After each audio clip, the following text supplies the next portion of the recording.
The land of conjurers, flying through the internet to your device like a UAP, hauntingly unexplained and downright weird.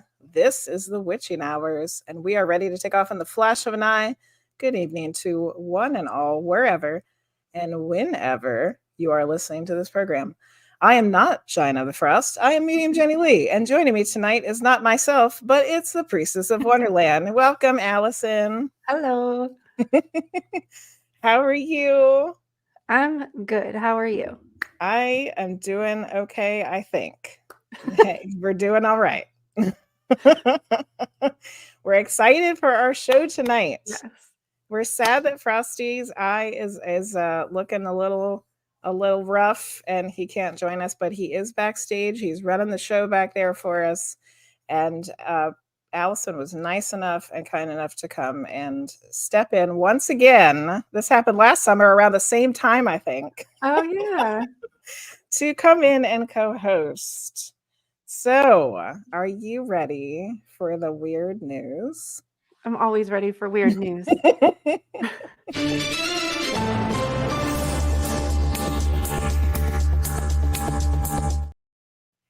All right, story number one. Scientists say humans will reach the singularity within 21 years. Now, just keep in mind, Frosty gets these stories, so I don't know what the hell they're all about. Well, let's see. An American computer scientist turned futurist. And it's names I can't pronounce. Oh, good. See, this is why I am the sidekick of Hecklefish, like on the Y-Files. Kurzweil has long believed that humanity is headed towards what's known as the singularity, when man and machine merge. Oh, boo. This story is just as bad as that meditation one last week. In 1999, Kurzweil theorized that artificial and general intelligence would be achieved once humanity could achieve a technology capable of 1 trillion calculations per second, which he pegged to occur in 2029. Experts at the time scoffed at the idea, figuring it'd be at least a century or more. But with Kurzweil's timeline only a few years off and talk of AGI spreading, a decades-old prediction is beginning to loom large. How do you feel about AI stuff? I think there's a lot of positive things about it, especially in the medical field of like with amputees and everything. I think there's a lot of positive things. I don't really like that. I think a lot of artists are going to be out of business in the near future. I don't know. I think there's good and bad. Just like everything. Just like everything. Yes. Let's read a little bit more about this. Now, in his new book published last month, The Singularity is Nearer, Kurzweil just doubles down on this idea in the modern era of artificial intelligence. Not only is he sticking with his 5-year prediction, as he recently said in a TED Talk, he also believes that humans will achieve 1 million-fold intelligence by 2025. Whoa. What does that mean? 1 million-fold. Aided by brain interfaces formed with nanobots non-invasively inserted into our capillaries. You want to go get lined up for that, Alyson? I don't think so. No. No, I don't. How about no? Okay, let's read the next story. Terraforming Mars could be easier than scientists thought. Okay, this sounds interesting. One of the classic tropes of science fiction is terraforming Mars, warming up our cold neighbor so it could support human civilization. The idea might not be so far-fetched. Research published today in Science Advances suggests injecting tiny particles into Mars's atmosphere could warm the planet by more than 10 degrees in a matter of months. Researchers find enough to sustain liquid water. Although the scheme would require about 2 million tons of particles per year. Well, if we got 1 million-fold intelligence, I guess we can figure it out, right? They could be manufactured from readily available ingredients found in Martian dust. Do you think that we might have already lived on Mars at some point in time? Yeah, I kind of do. Yeah. I think we already destroyed it. Yeah. I mean, I don't know, theorize there, but I think somebody lived there, whether it was us or not. Right, yeah. They already screwed it up. So I guess, we've done screwed up this planet. We can go screw that one up for a second time. Who knows? But no, I mean, that sounds kind of cool. I'd go to Mars. So they're saying that by injecting these particles, it will allow Mars to sustain water? Yeah, it's saying that it could warm the planet by 10 degrees Celsius in a matter of months. And eventually it could have liquid water. It's not that often you get to use really quite new innovative idea for terraforming, says Colin McInnes. Oh, I can say that one. A space engineer at the University of Glasgow, not involved with the work. The gap between where Mars is and where Mars could be for habitability is narrower than we think. So Mars did have water billions of years ago. But if we can make a dead planet habitable, why would I see where you're going with this. Try to save our planet, the one that we live on? You don't say, Alyson. You don't say. I know. Like, okay. Yeah, I agree with you. We already have a planet, people. But no, I mean, it's interesting. It is. Interesting theory and something to. I mean, I would go to Mars. Let's go. When there's some water and it's cold. All right, story number 3. Engineers found evidence of hydraulics in an ancient pyramid, solving a 4,500-year-old mystery. In a recent preprint paper, scientists concluded that the step pyramid of Djoser in Saqqara, Egypt, did I say that right? Saqqara? Believed to be the oldest of the 7 monumental pyramids and potentially constructed about 4,500 years ago, offers a remarkable blueprint for hydraulic engineering. There's been so many speculations about what pyramids are used for when they're not used for tombs. And I know that some sort of energy production has been one of them. So this sounds pretty interesting. The hydraulic powered mechanism could have maneuvered the oversized stone blocks forming the pyramid, starting from the ground up.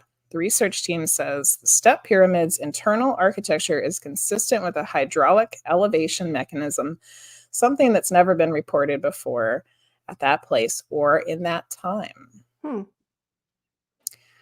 But it sounds like they're talking about they use the hydraulics to move the stones by lifting the stones from the interior of the pyramid, what the authors call a volcano fashion. The water pressure from the hydraulic system could have pushed the blocks into place. But if they had a high tech of a hydraulic system, don't you think they would have been using it for other things than just moving rocks? Water elevators, yeah. Good old water elevator. Are they just trying to explain away levitation? Maybe. And say it was hydraulics. Maybe. I don't know. If proved out, this research shows that Egyptians had a powerful understanding of advanced hydraulic systems well before modern scholars believed they did. They're going to map out nearby watersheds and try to figure it out. They found a moat-like structure and some kind of enclosure that might have been a dam. So, yeah, maybe they're just trying to come up with some reason to explain these massive stones being moved. But no, I mean, to me, when I first read the first sentence there, it seemed like they were going to talk about how the pyramid was used for some sort of powers. That's what I was thinking, but that's not what they were thinking. Yeah. Last story for the evening. The latest geomagnetic storm catches scientists off guard. Oh, dang. I know, I saw this again and I was like, oh no, not another one. I mean, seeing the aurora borealis is cool and stuff, but it's a little bit scary. Yeah. The sun is going through an intense time right now. Our host star is experiencing increased activity. A series of solar eruptions aimed towards Earth that have resulted in rare geomagnetic storm. The the National Oceanic and Atmospheric Administration's Space Weather Prediction Center issued a severe geomagnetic storm alert. It's red. It's red. It's a red alert. Red alert. If anybody knows the Conan O'Brien, Nicolas Cage alert system, we need Nicolas Cage freaking out right now.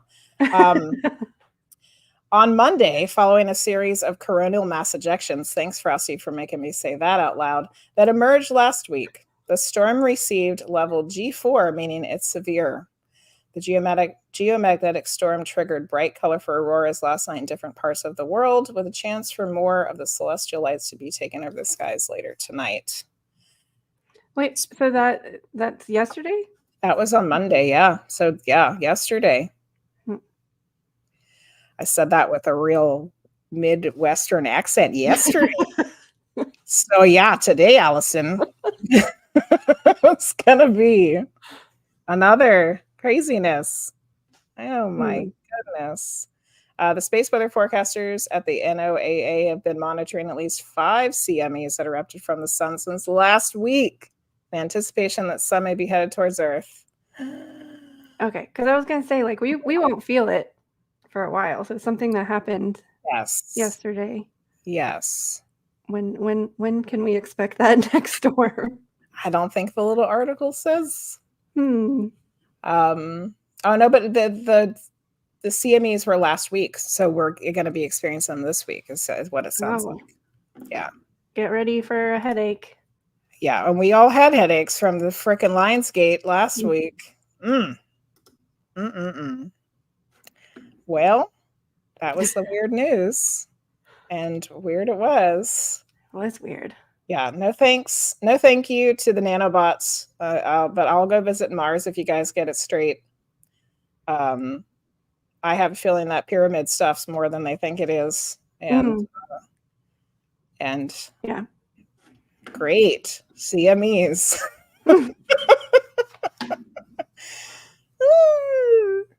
Mud cracks. You guys are talking about mud cracks again. Let's talk about our guest tonight. We've been so excited to have him on. It's Aly Cardinalli, you guys. Aly Cardinalli is a professional psychic medium and modern witch doctor who grew up in Hawaii and Nevada. He's a practitioner in, I'm going to mess it up, Aly, Benedictaria. Well-versed in witchcraft, folk magic, voodoo, the Orisha. I probably said that one wrong too. Oh my God, there's so many words in this sentence I can't say. Aly, I'm going to let you say them when you come on. There's 2 more I'm probably going to mess up. Ifa and Strigahara, Druidism, and World Cultural Occult Studies. Cardinalli was born a dark medium, talking to entities, deities, and the persistent dead from the young age of 6. Since he was a child, he was always able to read people's intentions, facilitate a friendly face so that he could pour out their stories and give them personalized help based on their private histories and experiences. Ask anyone who has been a student of Aly and they'll say, you can't lie to him. He knows. Also, since Aly can experience the feelings of others, he can read other mediums, clarifying messages and meanings of how spirit talks to other psychics. Uniquely, Aly is the psychic who literally understands what other psychics go through in day-to-day life. Welcome, Aly Cardinalli. Yay. Hi, thanks for having me on. Yay, it's Aly. Hey. How are you this evening? I am well. Am I? Yeah, I'm well. I'm good. That's the way I felt too. I was like, how am I today? Yes. So let's start where we always like to start. What the heck was going on with you when you were a kid, little 6-year-old, and you're having to deal with entities and spirits? Was it a scary experience? Absolutely not. Oh, good. Not the answer that I think people are expecting. So I don't have a ton of memories as a little kid. My older sister had to tell me. She said that it was scary to watch this 6-year-old, 4-year-old, 5, 6-year-old stare into the darkness and talk to things. And my older sister is also a medium. And she knew that what I was talking to was not, let's put in quotes, holy, because my older sister and I have a modern family, not the same parents. So she was raised Catholic, I was not. So she looked at me going, whatever he's talking to is evil, because that's the vernacular that she was brought up with, whereas I was not brought up with that vernacular. I just talked to the, I guess, monsters, and they were there. And I mean, sometimes they were scary to look at, but never aggressive or even assertive. There was no predatory behaviors. They would just be, they would just hang out. And as I got older, I started to understand why. But as a kid, I just noticed them. So what kind of things were you seeing? If you, most of the time they were, if you were to take different kinds of animals and put pieces of each of those animals together and maybe add extra eyes or get rid of them, or extra mouths or get rid of them, and maybe the skin is gone or the skin is rough, or the kinds of things that we would describe as monsters. Yeah. Yeah. They sound scary. Is the logo for Bear Bridge Academy, is that one of them, or where did you get your logo? The logo is the Otso bear. It's from Slavic mythology. Oh, okay. We love the Otso bear because it's very similar in ideology to the phoenix. The Otso bear goes to bed and wakes up realizing that they are something different, that they wake up and they're more mystical.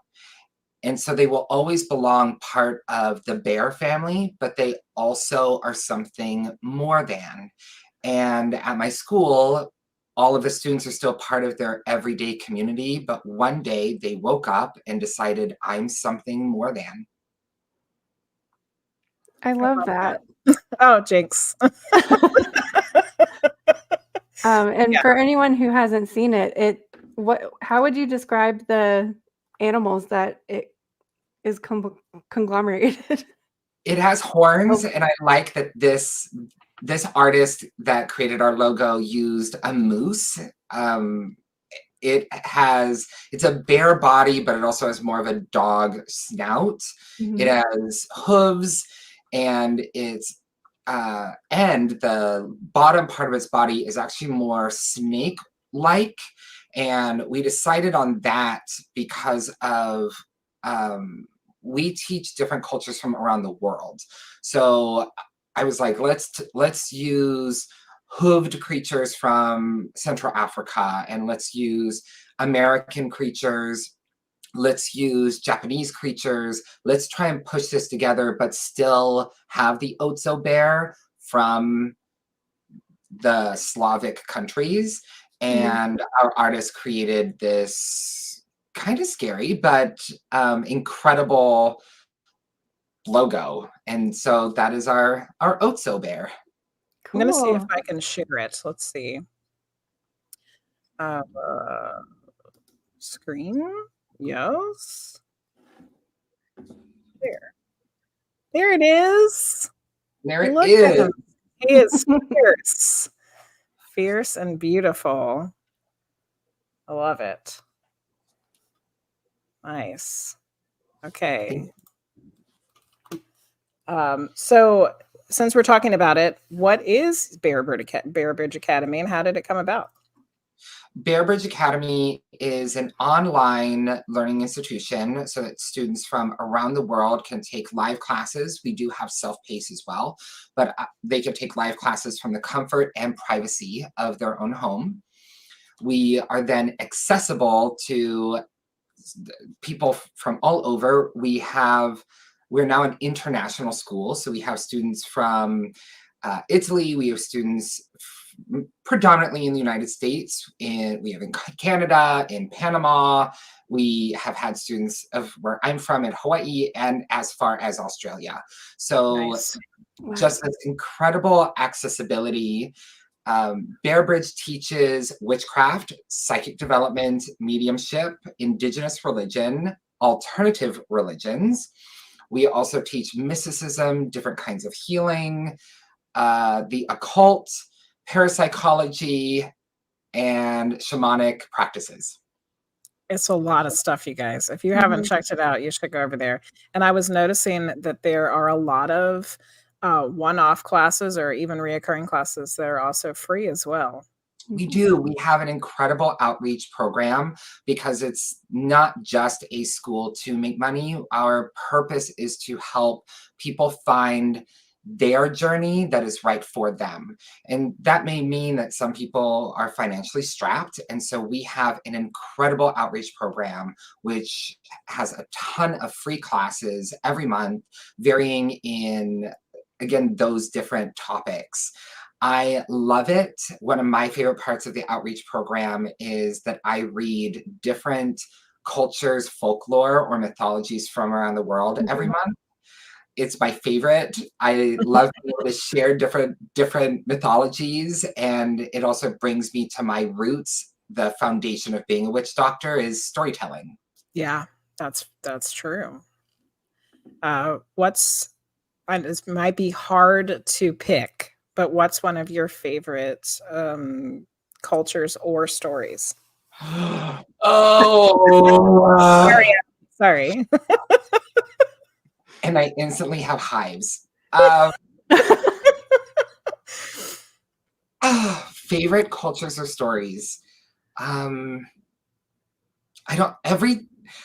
What's terrible is every time I do it, I'm like, this was my favorite. I think the favorite one I've done so far this year were the folk tales from Haiti. Ooh. They were so much fun because each story has music that goes with it. So you have to sing the different parts of it while you're telling the story as well. And it's wild. I love it. This last time when I did do Haiti, at one point I also lost track of the voices. And I was like, I'm sorry, I lost track of whose voice was what. But we're almost at the end of the story. So then this guy did. That's funny. Do you find that as you've been researching all the different cultures around the world and sharing their stories, that you find similarities throughout? Yes, I think the biggest similarities are the stories are meant to remind us of our humanity. That's the point of storytelling, is either to laugh and remember how silly humans are,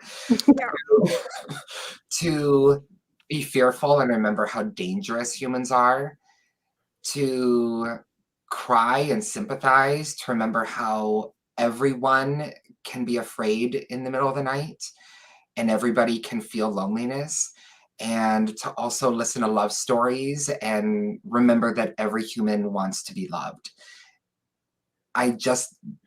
Being able to remind us of that, especially in such a fast-paced digital age, let's pause and remember we all share those same feelings, no matter what culture we're in. Yeah. Yeah, no matter skin color, no matter parts of the world, no matter your religion, no matter what. Yeah, we all share those exact same experiences. We do. Yeah, that's beautiful. Going back to your childhood stuff, what exactly is a dark medium? How do you define that?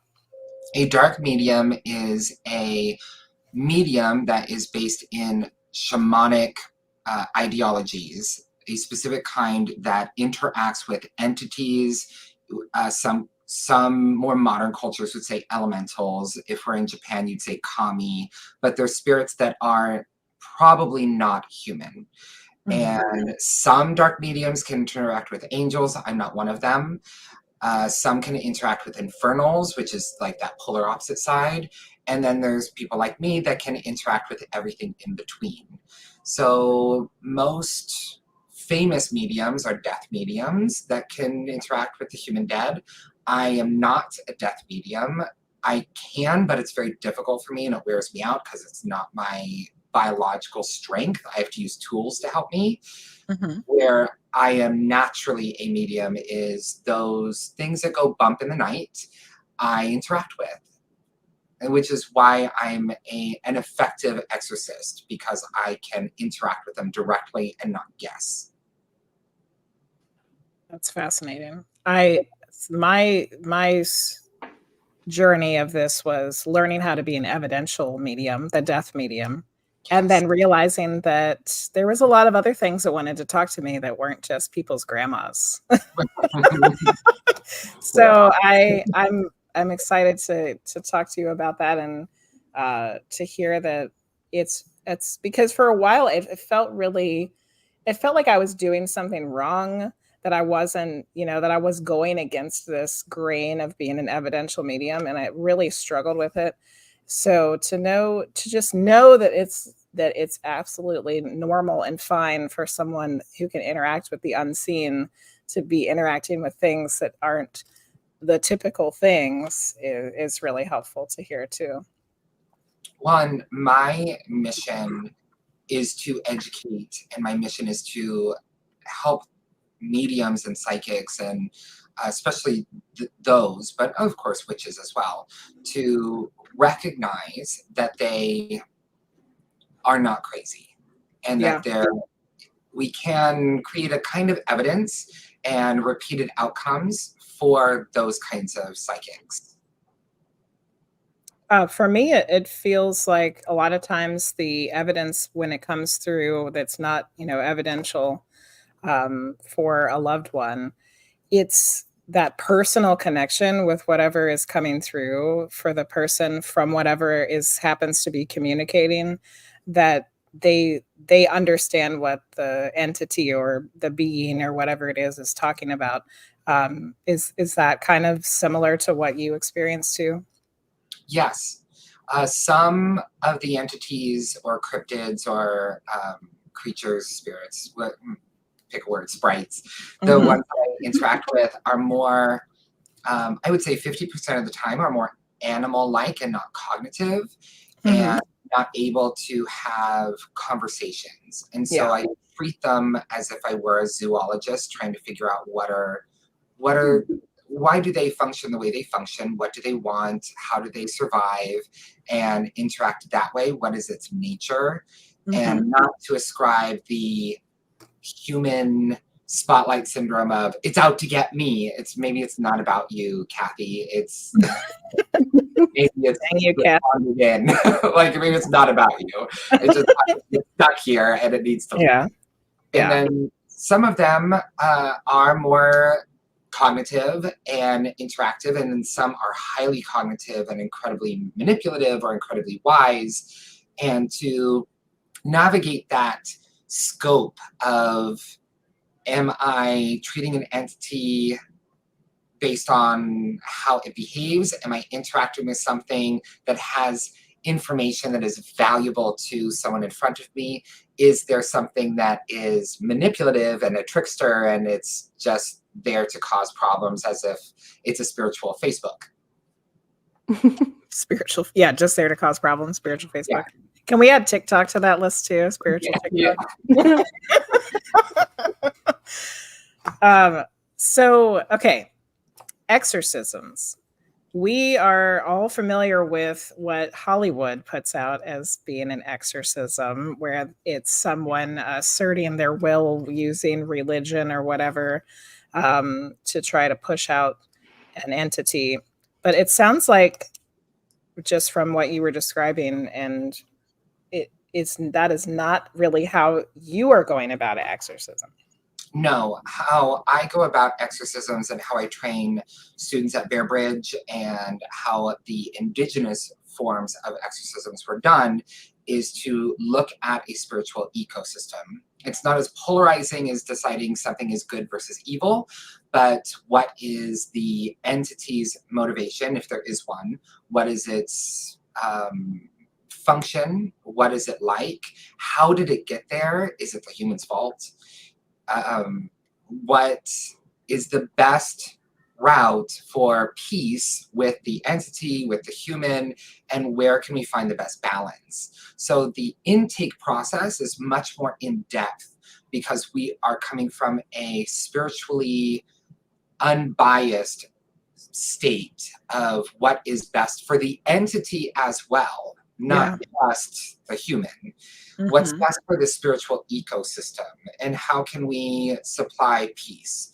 Or some of our viewers are going maybe have issue with is, for instance, if there is a demonic possession, which are quite rare, but if there is one, we don't believe, as a witch doctor, I do not believe that the point is then to kill or harm the demon.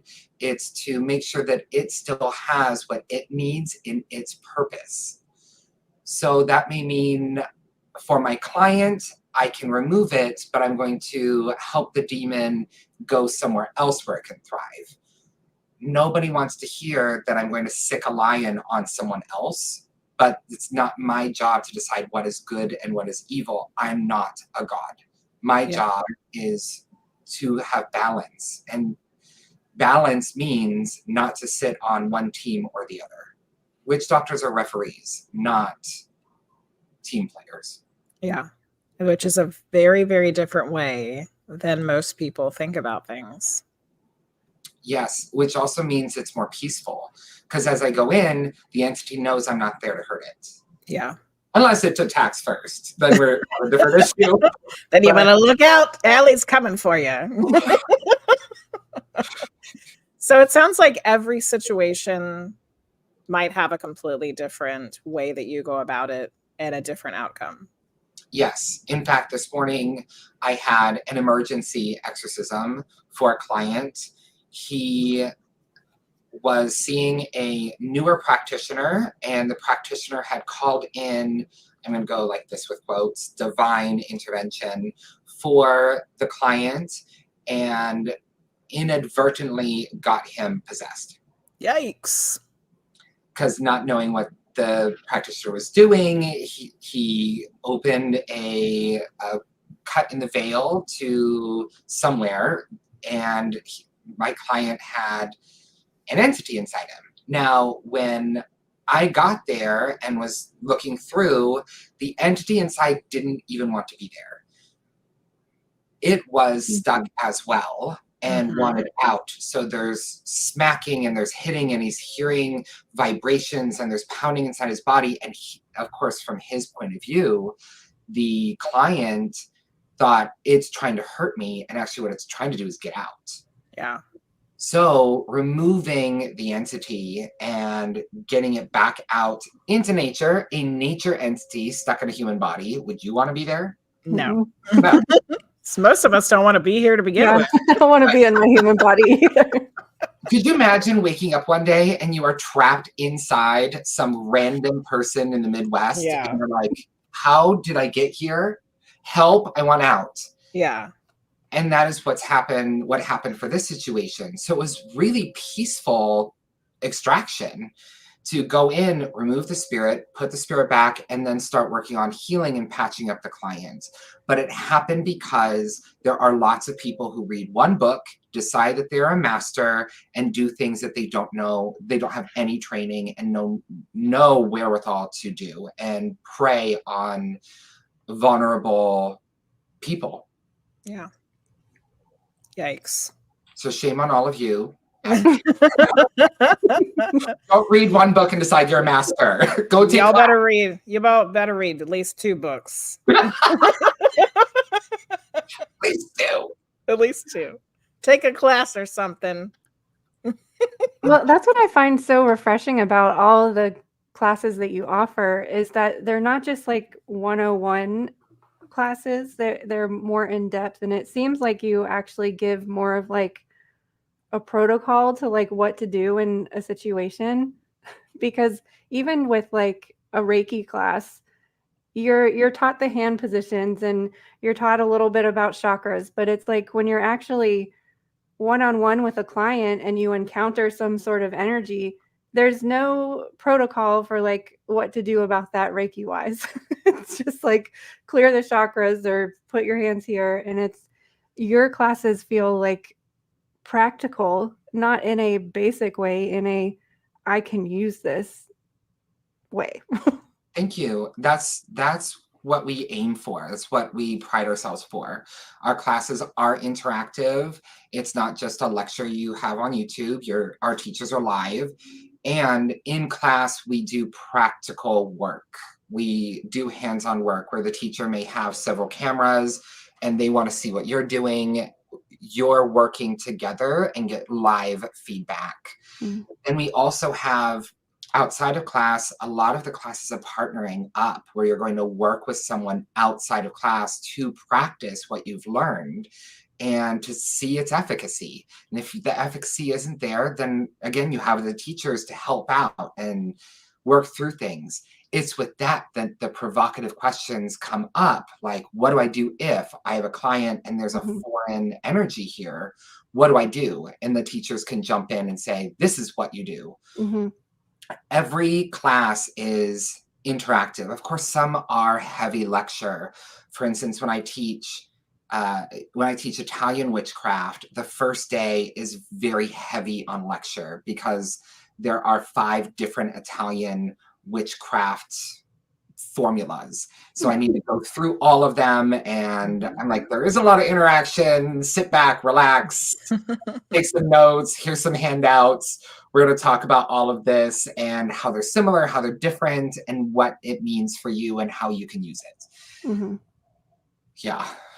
But most classes are, like you said, hands-on and practical. I think it's very needed. We have 5 million 101 books. We need them. What's next? Yeah. What if? What happens when? Yeah. Yeah. Yes. And we have some pretty wonderful exams too, like our dark magic exam. Students have to prove 4 different more than 12-step spells. And we have a panel sits and reads and watches their presentation. And then they have to either undo or transfer it in a different culture. So they can't undo it that they did it. We want to see you think and research and figure out what are you going to do if. The reason why our healers take that is because healers also need to know what the diseases are in order to heal. So we want them to be educated in baneful practices. Makes sense. Yeah. Very interesting. Aly, what's a witch doctor? A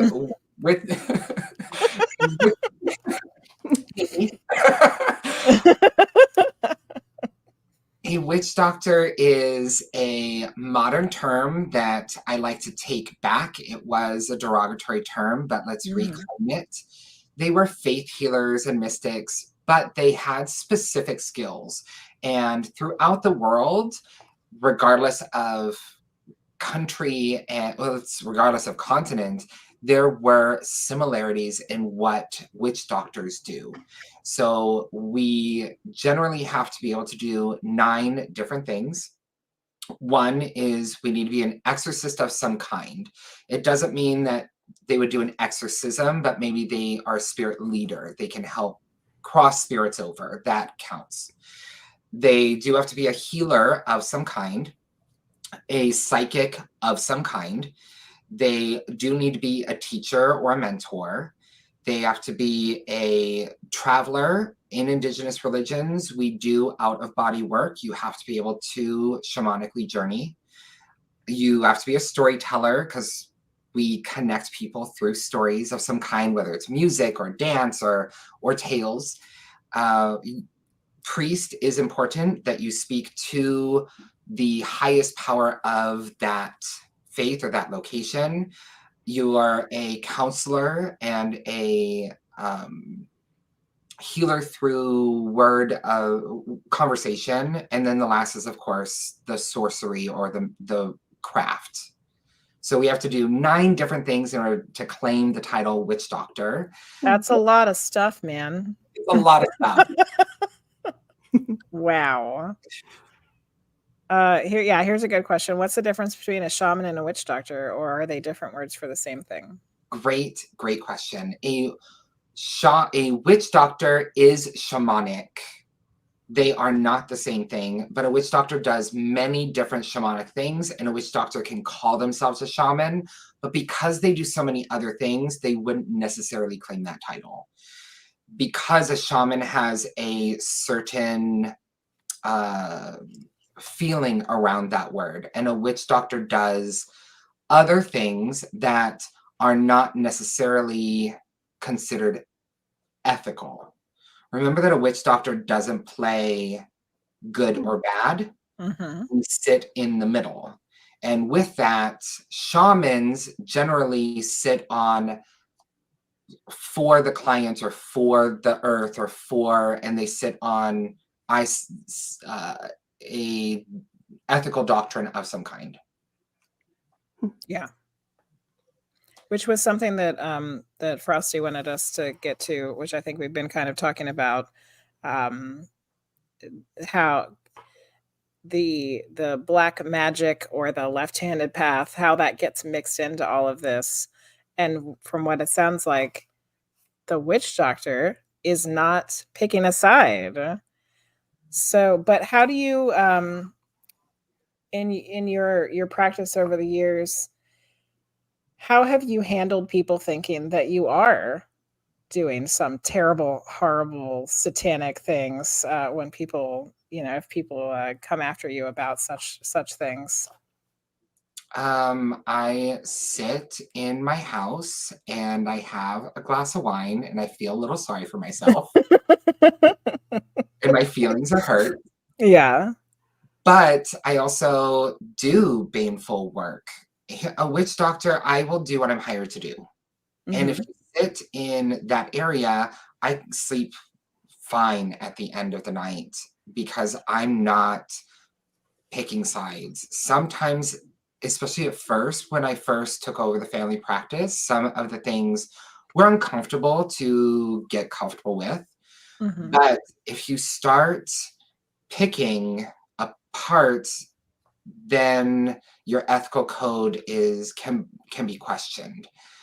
I will do what I'm hired to do, which means someone can hire me to do baneful work, but that other person can also hire me. I'm equal opportunity, which means balance and fair. Yeah. With that, yes, witch doctors do baneful work. However, I want to point a few things out when it comes to baneful work. And the reason why we sit in the middle and why I also love hoodoo. Hoodoo, you don't really use white and black magic.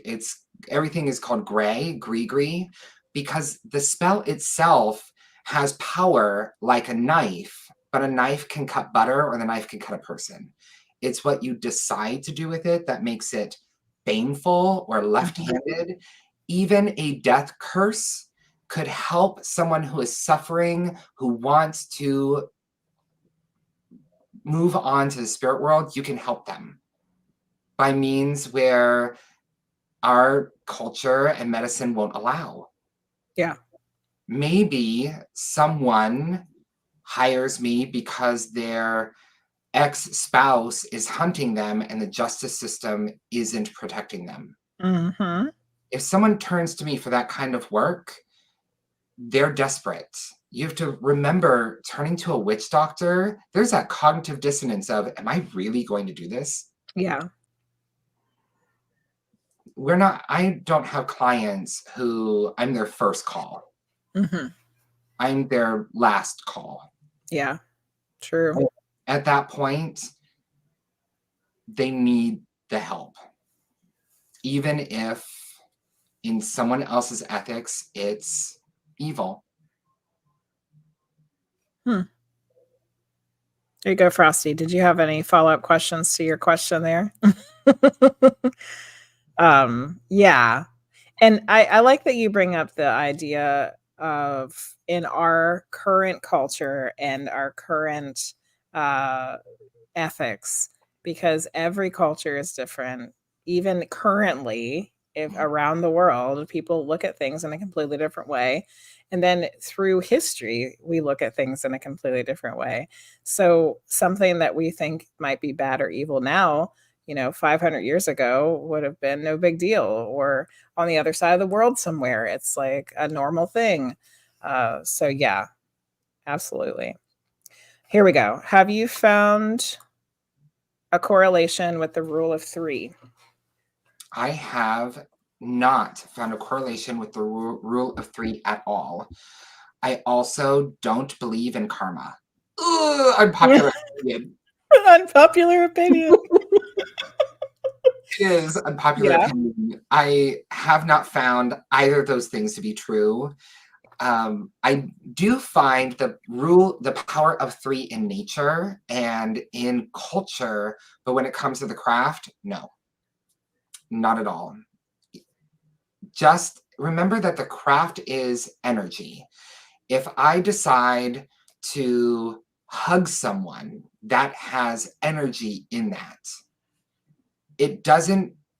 That energy then continues traveling, but isn't necessarily compounded. It's the same thing if I'm a political leader that does something unethical.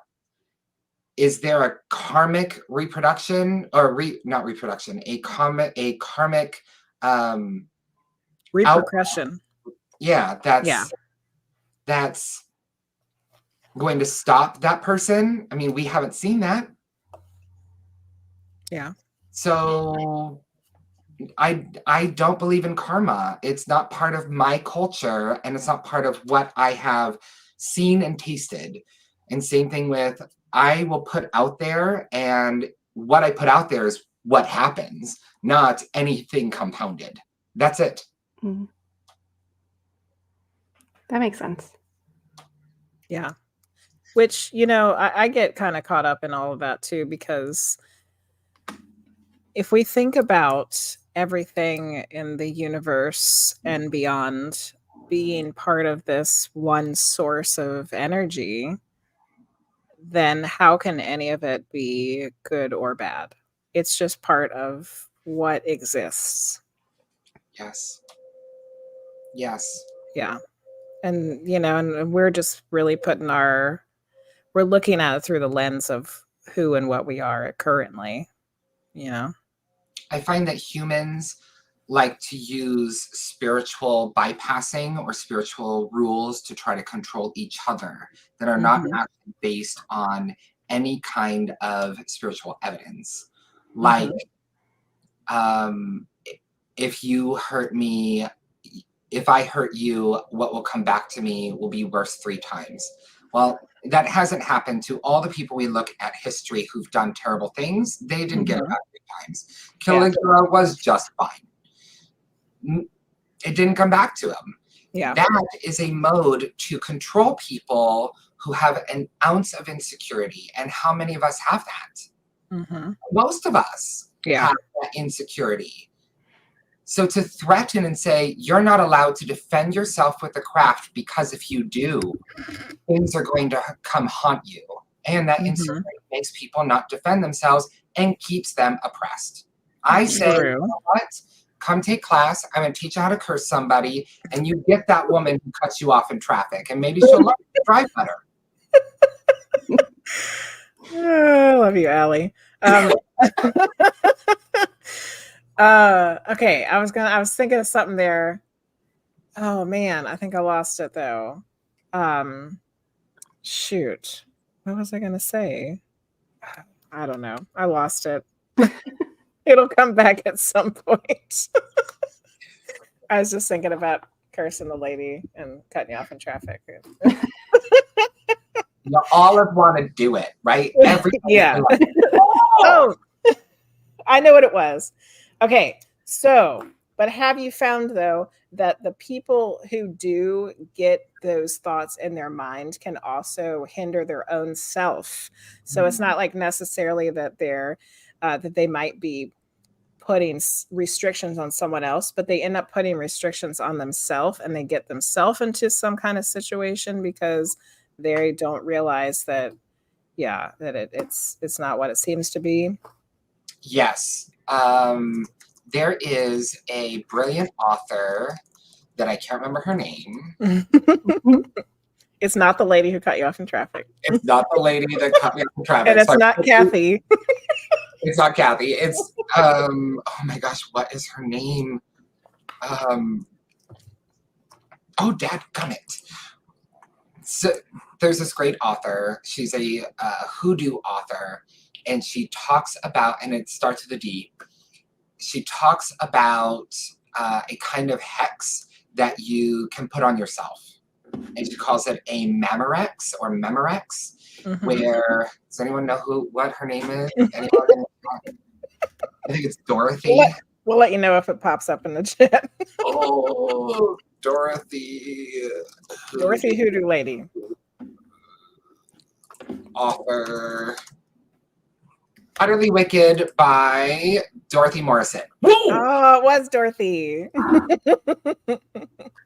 Great book, fantastic author. She talks about how we can curse ourselves with those kinds of things, which is why I also say to people, hey, you know what's also really, really good witchcraft? Therapy. Yeah. Go to therapy. Everyone go to therapy. You'll be a better witch. You'll be a better psychic if you go to therapy. No stigma. Yes. I think that's, very true. I think that gets talked about quite a bit, about if you're going to be trying to help other people, then make sure that yourself is up to snuff as well, that you're in the right place for all of that. It looks like Frosty had another question here. Ethics to limit a magic user's power. I think that's what we were talking about just now. So should there be ethics for that or no ethics for that? I sit in the area of, if someone wants to purchase a gun, they're going to do it anyway. Our school doesn't burn books. We teach the information. If someone's going to buy a gun, we teach them how to use it.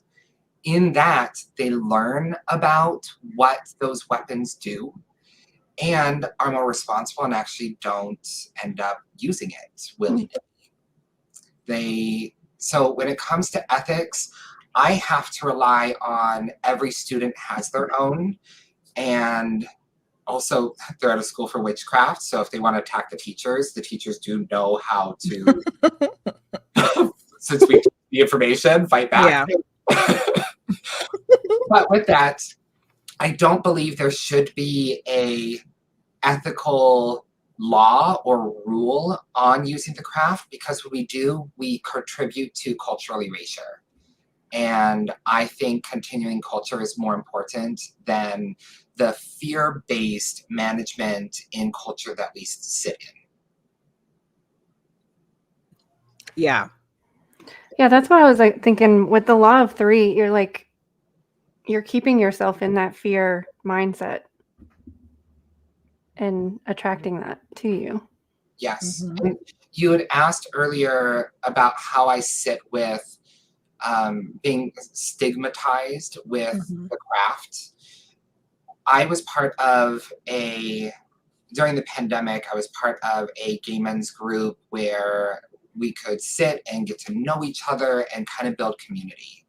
Some of them found out what I do for a living, because I'm not private about it. Yeah. And a rumor spread through the group that I was doing curses on these people, as if I had the time and I'm just sitting around. Yeah. Caring about what they're doing in their life. Today, Jeff is getting a curse. Just because. Just right. You know what? In between cooking family dinner, Jeff is going down. But they believed it, and they asked me to leave the group. So I was, of course, hurt. And I thought about witch trials, and I thought about the stigmatization of the craft and how it's a weapon.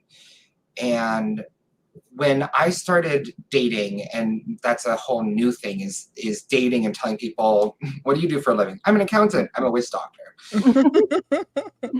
Is, how do I know you're not going to curse me? And I say, how do I know you're not going to use your size and strength to smother me? I just assume you're not going to, but you automatically assume based on prejudice that I'm going to, and I have to prove innocence. I don't assume just because you go to the gym that you're going to use your strength to kill me, but you assume that I'm going to use my knowledge and connection to the craft to harm you. That seems like a prejudice. Absolutely. Yeah.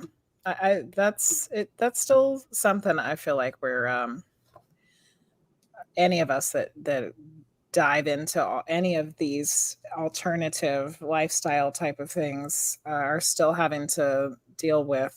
And I know personally, it took a long time for me to just be able to not hide it, Yes. because it's just, you just have it in your mind that you're just going to get, people aren't going to like you. People aren't going to talk to you. They're going to think that you're up to something terrible, that you're, talking to demons or whatever, which you might actually be talking to demons, but I know. but it's like, it's just so difficult. And they don't have that many interesting things to say. Snarl, growl. Yeah. Let's see. Frosty has another question. So we have a lot of issues with folks coming in chat being told they were cursed. Typically that tends to lead to a flag for scamming. Should we be more concerned? No, I don't. First, the term cursed is overused. It's, people are more hexed than they are cursed, and are pretty easy to break, believe it or not. What's the difference between a hex and a curse? Most of the spells that you see that attack people are hexes, not curses. Curses are permanent. They are there forever, and they can continue through a bloodline. Most kinds of spells that are baneful are hexes, not curses, where it is an attack, but it can be broken. And there is a very simple, I should pull up the link and send it to you. There's a very, very simple video I made in my kitchen with my dog drinking in the background. This is break a hex. It's an old Italian method. I didn't know everybody didn't know this, because that's what I was just brought up with. Most Italians who were taught folk, we never called it witchcraft. Most of us who are taught the old ways know this trick and go, oh yeah, I know that. Everybody should know it. If you think you're hexed, and a hex can come from someone having really nasty thoughts about you, or those kind of psychic attacks, or it can be witchcraft itself. They can break it themselves with 3 things: boiling water, olive oil, and a needle. And it's done. And you break it and you move on with your life. And maybe, again, learn to drive better so that witches aren't cursing you. Quit cutting Aly off on the highway, people. You're in Austin, Texas with a lot of bad luck. Stop cutting off Mini Coopers. Now you know. Now you know. Frosty has another question. Does a person have to give power to the hex? Like, do you have to let the hex have power over you? No, they're just like knives. You don't get to say, no, I let no knives stab me. I'm sure Burger's like, oh, okay. That's not how that works. I mean, it does give people a sense of power, which is important. We all should have that sense of authority in our lives. But sorry, folks, if someone wants to hurt you, they can. Which, again, at Bear Bridge Academy, we also teach how to protect yourself in the mystical world as well. We teach everything. We have classes with brilliant teachers in protection magic. We have classes with brilliant teachers in evil witchcraft around the world. We have shamanic teachers At Bear Bridge, we don't edit information. We're like, you want it, we'll find it, we'll teach it to you. And again, our teachers are just, I'm so blessed to have these incredible, incredible teachers alongside me. Do you have to, another thing, there's a whole book series on Akashic Records that I wasted a lot of time reading about you have to give permission for someone to access your Akashic Records. And that's also not true. A psychic is a psychic. They sometimes get Akashic information by accident. You don't have to give permission. You can't see in my head. I'm sorry. Well, I still can. I didn't want to see your favorite color panties, but I did. Yeah, exactly. Damn it. Exactly. Oh, goodness. Yeah, exactly. Yeah, that's been my experience too, that the Akashic Records are just kind of, they're open and you can go, explore and pick up on things. Yeah. I have had, I can't remember where this came up or who said it. Might have been a guest we had on or something, that if you decided to personally, that you could have your personal Akasha Records closed off. Do you think that that's something that could happen? I have not experienced that, no. Yeah. The thought forms are free-floating energies. And so to say that these free-floating energies on the mental plane are somehow controlled by us, that would be an awful lot of thought in order to protect it. And frankly, I have never met someone with that much focus. If I threw a pen across the room, they're going to forget that they were focusing on trying to protect their Catholic records. Like, why did he do that? What little guy is kind of funny. Your Catholic records are now open because I was trying. And now he knows what color panties you're wearing. Oh, goodness. Okay. Here's another question that's probably going to completely throw you off, just like the cultural stories. What are your personal favorite types of magic? My favorite types, I started with candle work with my grandmother when I was 8. That's how I started the craft. So it's what I'm strongest at. I'm strongest in fire-based magics like candle work, kitchen witchery, glamour magic. That's my strong suit. I teach the other forms, the other, let's say, elements. And culturally, I teach about 8 different cultures. So I like to sit comfortably in candle work, is my favorite to do. I love Italian witchcraft, and I'm finishing my mastery of Taoist witchcraft, which is highly complicated, especially since I don't speak Mandarin. It's highly complicated, and I am excited to dive into and eventually teach Taoist witchcraft at Bear Bridge. I teach a lot of hoodoo. I love the simple rules of pre-Marie Laveau hoodoo work. I love teaching it to mass groups of people. It's a fantastic supplementary way of using the craft, and it is not a closed practice. It is open to any practitioner. However, we do need to recognize that the ancestors of hoodoo did keep passing it down in spite of the very likeliness that if they got caught, they would die. So as long as we accept those ancestors' bravery and where it comes from and don't culturally appropriate by taking it out of its cultural significance and historical context, hoodoo is for everyone.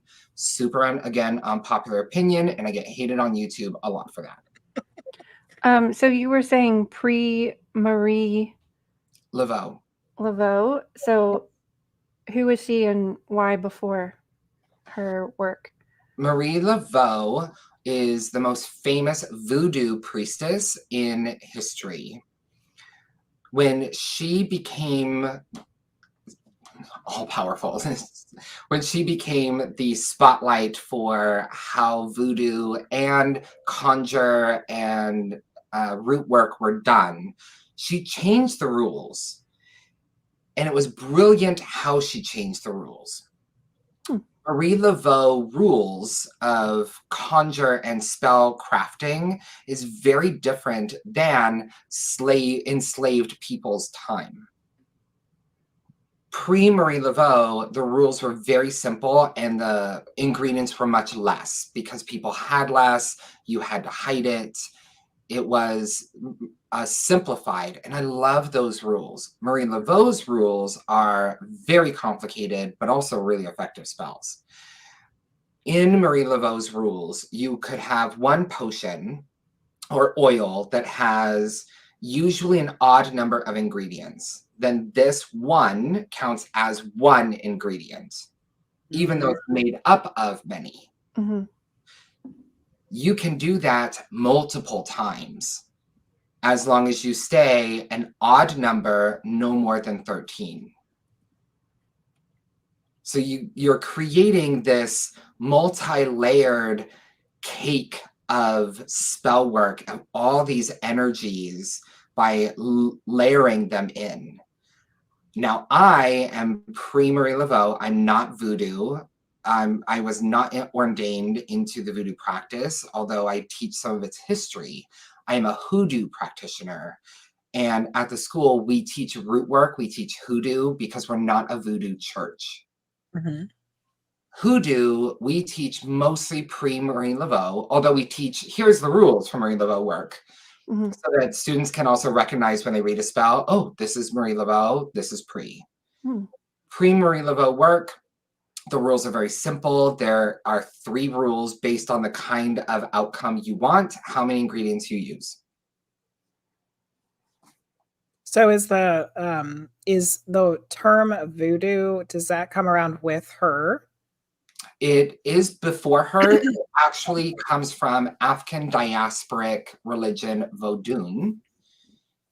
And then with cultural, there it is. With misunderstanding African diasporic kidnapped people, the term voodoo came about. Okay. The origin of voodoo is the kidnapped people during the slave trade from Senegambia and then also the Ivory Coast. When captured and brought to the Americas, these elements that were similar spiritually were molded together. And what I think most Americans don't know is most of these people were not from the same country, did not have the same religion, and did not speak the same languages. Yeah. They only found these similarities in order to come together as a group of kidnapped people, enslaved humans. However, their ingredients were not accessible in a completely foreign land. Yeah. And it's with that the Native Americans of the South blended and creolized into the first beginning work of hoodoo. Mm-hmm. Many people are misinformed, saying it is only African diasporic, but that is not true.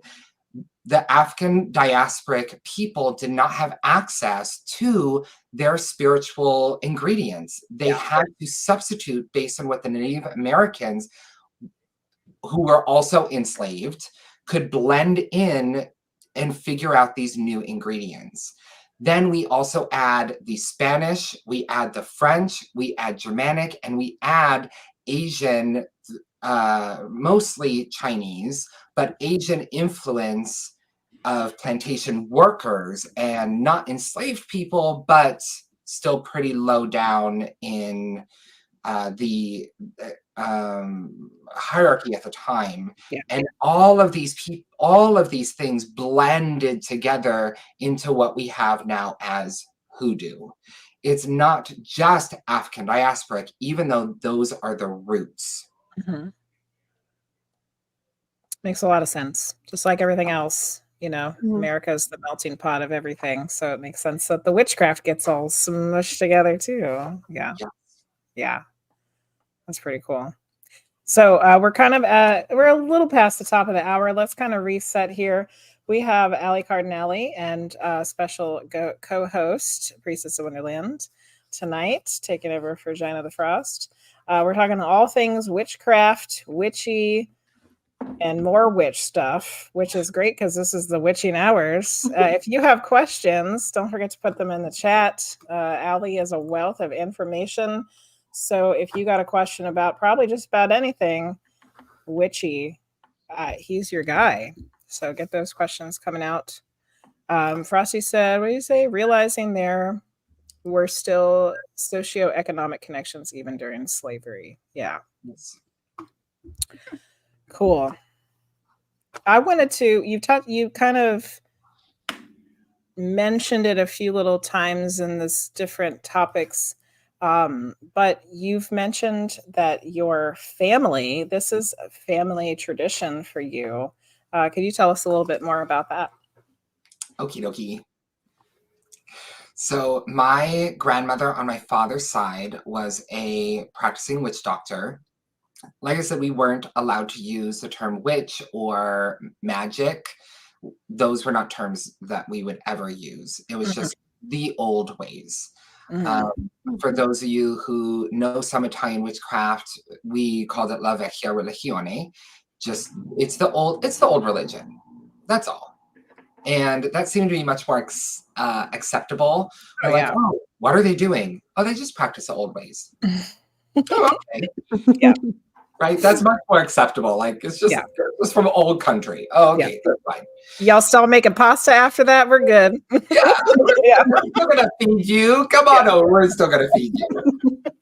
So I started learning from her. It wasn't until I was in my 20s that I found out from my mother, who was from Germany, that she practiced witchcraft as well. I suspected as a kid. I was like, I really thought, I was like, my mom's a witch. And then I found out, oh, she is. Okay. I was right. So then also rewind and remember how mother practiced and the things that she did. And that kind of spell work, which was much more air-based spell work using words instead of ingredients like the Italians. And then I was raised in Hawaii, where it's very spirit-based and ritualistic and interacting with the land and the spirits of the land and the energy within all of us, that mana inside all of us, and what that looks like. So I was very, very fortunate to be getting 3 different areas in my foundation as I grew up that were in the craft, although some of them are not considered witchcraft. It's just old religion. Yeah. But from a white Christian modern narrative, it is considered witchcraft. Well, it's no wonder that you ended up branching out and to learn all kinds of different things, because you already had like this base of 3 different types and from 3 different places. So yeah, you can see how those little seeds being planted and little kid Aly ends up getting you here where you've learned all kinds of different types of witchcraft from all over the place. Thank you. I look at it like someone who grows up learning 4 languages. After a while, you start to understand language similarities. Yeah. And it's the same with the craft. Is the old Sicilian way is heavily influenced by North Africa more than it is European. It's heavily, much more similar to the different African diasporic traditions than it is in, like, the Druidic traditions are very Eurocentric. So me learning Slavic made sense with what I learned from Germany. Learning Egyptian made sense with what I learned in La Vecchia Religione. those similarities. When I started learning Taoist, it made sense with the Polynesian. Oh, okay, this is like this is like this. It's easier to track and then also explain to students, here are similarities, here are differences, where are you coming in with your knowledge or the questions you have, and let me help you dissect based on that. The problem I have as a teacher is I wasn't raised Christian. And a lot of students come in trying to compare it to Christianity, and I have a deficit. I don't know how to answer those questions. I only know how to say this is what it is, not this is what it is compared to Christianity. Yeah, I kind of have the same problem. I wasn't, well, I don't know if it's a problem. It's not really a problem for me, but I was not being raised in a Christian household. Yeah, I kind of have the same thing going on here. We have a question from CMC. Have you studied or practiced any of the equivalent spiritual work from indigenous peoples from North America? I haven't. I do love the stories, and I get to do story time and teach some of the stories from the indigenous people of North America. Like, I love the Iroquois stories so much. Their creation story is probably one of the most beautiful and fantastical. But when it comes to the hands-on practice, I am not North American shamanic at all. However, I do have resources. So if you want to reach out and message me, if you Google my name, you'll find a way to contact me. All your links are posted at the top of the chat. Fantastic. You can reach out and I'll connect you to some teachers to help you find that information. I myself don't teach it, and we don't currently have a teacher at our school. If you're a teacher, please apply at Bearbridge. We would love to hire you. We want more and more experts, of course. Yeah. But I'm not going to speak on something I know nothing about, but if I do have a resource, I will help point you. You get authentic information always. Awesome. There you go, CMC. Yeah, that's one of the things that I love about being in this community, spiritual woo-woo craft, witchcraft, however you want to think about it. All those terms apply, I think, is that I love getting to see everybody's different specialties and the things that they have applied themselves to and their journey to get where they are. It's just always so fascinating to me. And that's one of the reasons why I just don't understand certain people who get really competitive in this type of work. It's like we all have our own strengths and weaknesses and things that we are good at. So there's no reason for us to be, poo-poo it on somebody else. Right. And there I circle back to everyone should go to therapy. Yeah.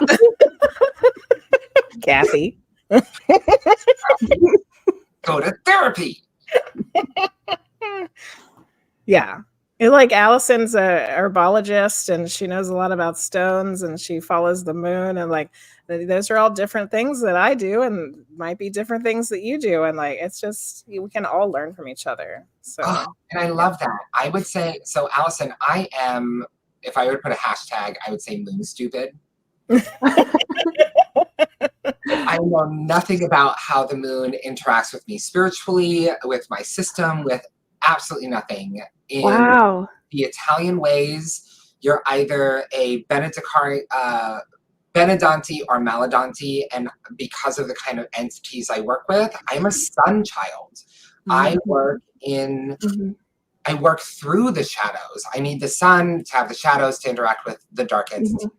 Whereas you moon people are so healing and so interact with such grace instead of the astringence of the sun, of the kind of witch that I am. I know nothing about the moon. I don't connect to it. I don't know what the moon cycles are. I'm like, that is Alyson's specialty. Yeah. Oh wow, that's really interesting that you say that about the sun, because I'm a Leo and I feel like I should love the sun, and the sun hates me. I feel like every time I go outside, something bad happens. But like the moon just makes so much sense to me. So it's almost like I've got sun energy in me, so that's why I'm like drawn towards the moon. But you are clairsentient though, right? Very, I would yes. think that would make you very sensitive to the moon. No, not at all. Yeah. I'm a quad Cancer, and I Oh, am wow. yeah, Goodness gracious. quad Cancer. My sun, my moon, my Venus, and my Mercury are all in Cancer. Woo. I am everybody's mother. Again, like, come over and I'll feed you pasta, and I'll also tell you don't date him. I am everybody's mother. Well, that explains why you need the sun too. Yeah. You need that opposite. So we're the opposite. Yeah. Sun energy needs the moon energy. Moon energy needs the sun energy. That makes sense. Yes. I am an oversensitive clairsentient, and it's mostly seen when I stream on Twitch. The kind of teacher I am is I use the term where my mirror neurons mirror the psychic experience that another psychic is going through. So my body goes through what someone else is going through. And because I'm oversensitive, there are complications biologically where I will show symptoms of stigmata. I've been hospitalized because of someone else's heart attack. Wow. And there's nothing wrong with my heart, but my heart is going through the outcome, even though I don't have the disease. Wow. People who want to be an oversensitive because of Hollywood, where oversensitive clairvoyants can't tell the difference between a living person or a dead person. That's a really uncomfortable way to live. And a lot of those people end up being accused of mental illness and are medicated instead of being taught how to manage what they're experiencing, because it isn't a hallucination. It is something that is actually happening. Our DSM-5 is much better and now is recognizing a more psychic experience. And in order to be diagnosed with schizotypal or schizophrenia, it's not just the hallucinations or the voices. There have to be other areas, and that way it protects psychics from being medicated or ostracized or stigmatized. Wow, that's good news. Yeah. Go That's, even as a kid, my dad's like, we got all this stuff in our family, but don't talk about it because they might throw you in the loony bin. It's like you get that stuff kind of pounded into you. So I'm glad to hear that. Yes, the new DSM-5 no longer stigmatizes that. And when I say to everyone, go to therapy, especially as a psychic, if they do, fire them and find someone else. Frosty had put up a comment about that earlier. He said something about, here it is. Side note, your therapists tend to go to their medium also. They do. And Yes. Bless my poor therapist, having to listen to my day. My Tuesday is I start with an exorcism, and then I have to do this, and there are times where my therapist has said to me, I am afraid. And I don't know what skills to tell you to help through this. And I'm like, that's okay. I just need to talk about it. Yeah. And then your poor therapist is having nightmares at night about, My therapist also goes to therapy, which all therapists should. Yes, yeah. Yes, but gives great skills, coping strategies, so I don't end up with a complex PTSD or secondary trauma from my work. Just like an EMT, they need to go to therapists. Some of my work can be really scary. Some of my clients who need my help, is just hearing their stories is traumatizing, and I need to talk about it so that I can still be healthy for the rest of my clients or for my students. Yeah. Yeah. I was an art teacher for 8 years, and as someone who people want to tell their stories to. The same thing, same thing as with a public school teacher. Even the stories you hear from some of those kids are just absolutely heartbreaking, and you totally can get some side effects from just listening to these poor people's stories. It's awful. Yes. Yeah. So I'm clairsentient, I'm clairvoyant, and claircognitive. I'm clairaudient with spirits, but not with people. How did you learn to cope with the hypersensitive clairsentience? Good question. For the longest time, I didn't, because there wasn't the information. I did turn to certain crystals to try to block, and that just makes things more complicated. Instead, like amber is a great blocking tool, but then things also can't leave, so it blocks on both sides. Yikes. Yeah. People like to use obsidian or onyx as blocking tools or mirrors, and what I found to be most effective is, instead of trying to stop, learn to use it and learn to focus it.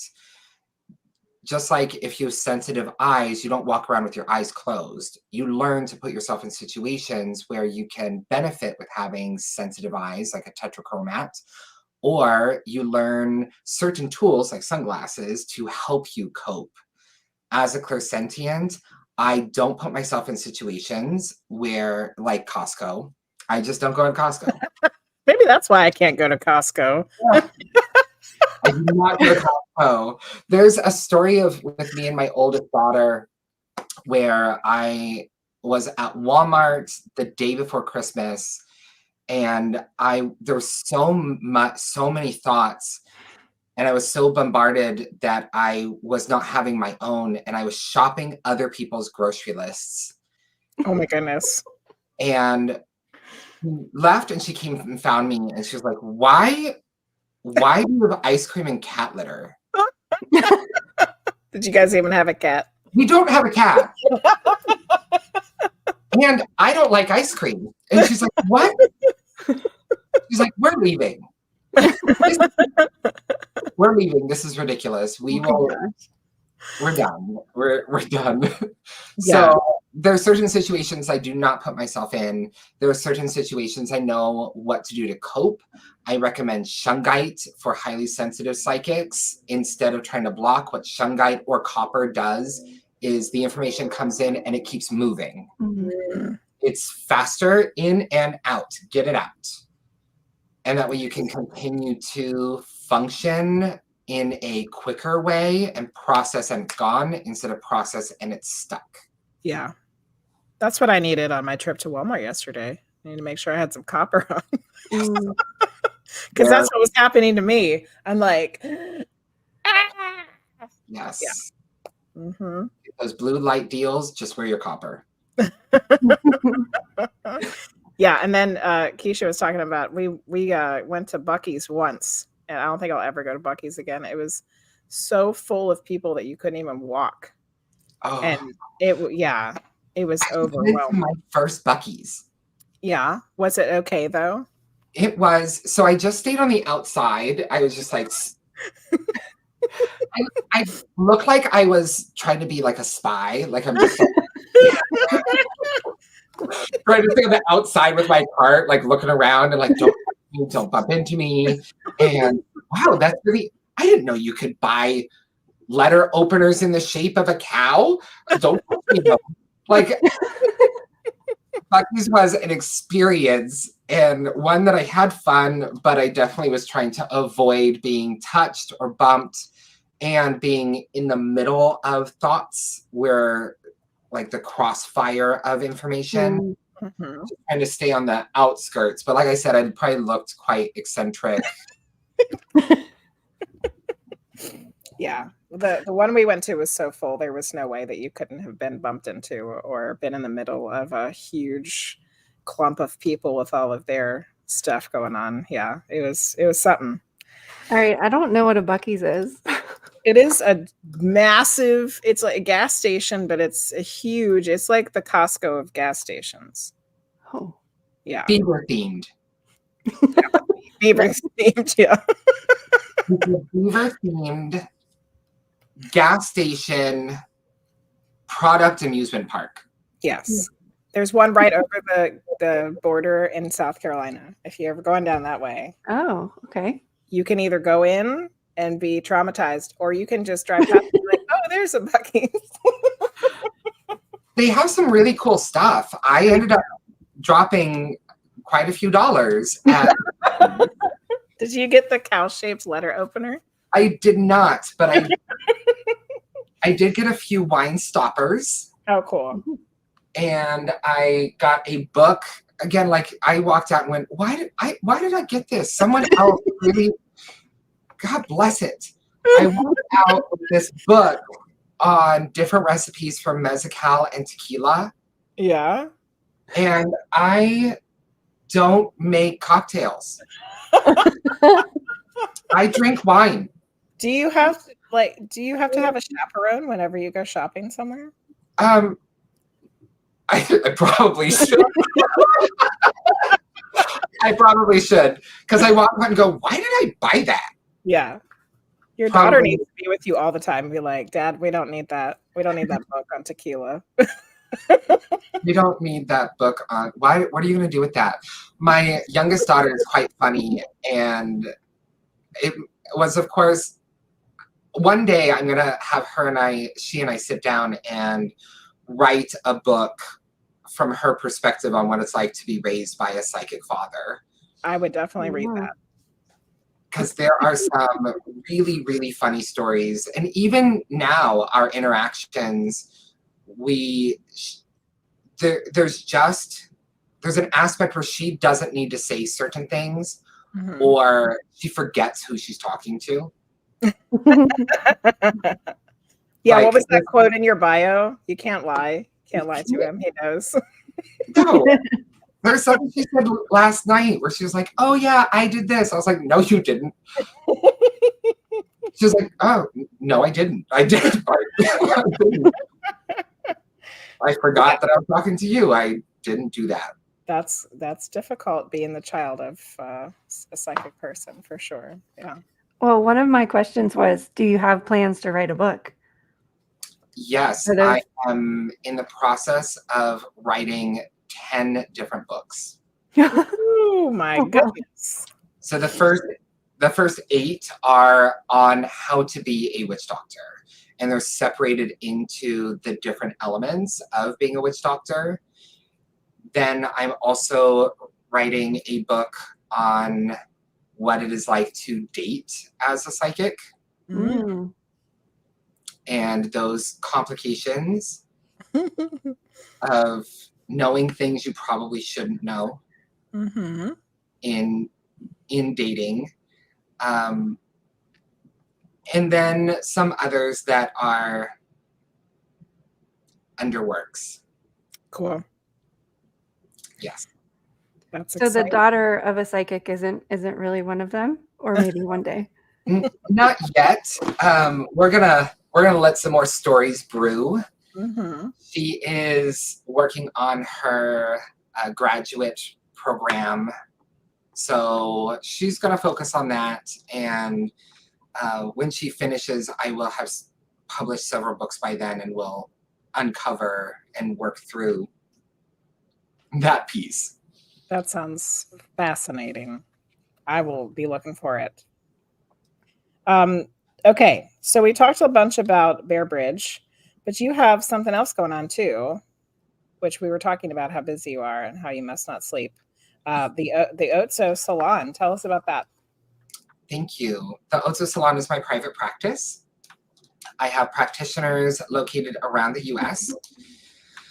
We do all of our work remotely, even our healing work, because again, most of us are shamanically trained, so we don't need to be in our bodies with a body. We can work out of body or in trance in order to do our work.